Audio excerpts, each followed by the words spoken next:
ഇനി എന്തെങ്കിലും നടപടിയായിട്ടോ അല്ലെങ്കിൽ പരാതിയുമായിട്ടോ മറ്റോ മുന്നോട്ട് പോകാൻ അങ്ങനെ എന്തെങ്കിലും ചിന്തിക്കുന്നുണ്ടോ? ഇപ്പോൾ പൊതുസമൂഹത്തിന്റെ ഒക്കെ ഒരു വലിയൊരു പിന്തുണ കിട്ടുന്നുണ്ടോ താങ്കൾക്ക്? പരാതി ഞാൻ കൊടുക്കാതിരുന്ന കാര്യം മെയിനായിട്ട് എന്താണെന്ന് വെച്ച് കഴിഞ്ഞാൽ, എന്നോട് അവർ അനാവശ്യം പറഞ്ഞു. അപ്പം ഞാനത് വേണ്ടാന്ന് വെച്ചിട്ട് ഞാൻ മാറിപ്പോയി. പിന്നെ അവരെ പേരിൽ കംപ്ലൈൻറ്റ് ഞാൻ എന്തിനാണ് കൊടുക്കുന്നത്? ഞാൻ ഇപ്പം വരുന്ന ഓരോ കേസിലും അമ്മ സംഘടനയിൽ ഒത്തിരി പേരുണ്ട്.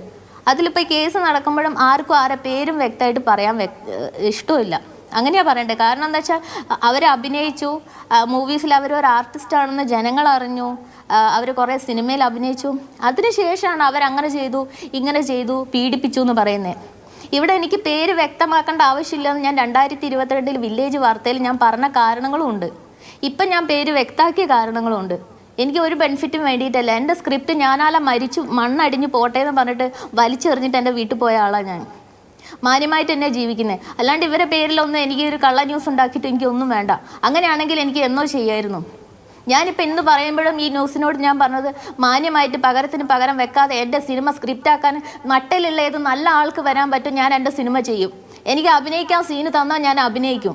അല്ലാതെ അവർക്ക് അവർ പറയുന്നതിനനുസരിച്ച് ചെയ്തിട്ട് എനിക്കൊരു സിനിമ ചെയ്യേണ്ട ആവശ്യമില്ല.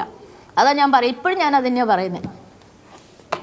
ശരി, വളരെയധികം നന്ദി ജുബിത ഈ ഘട്ടത്തിൽ മാതൃഭൂമി ന്യൂസിനോട് പ്രതികരിച്ചതിന്.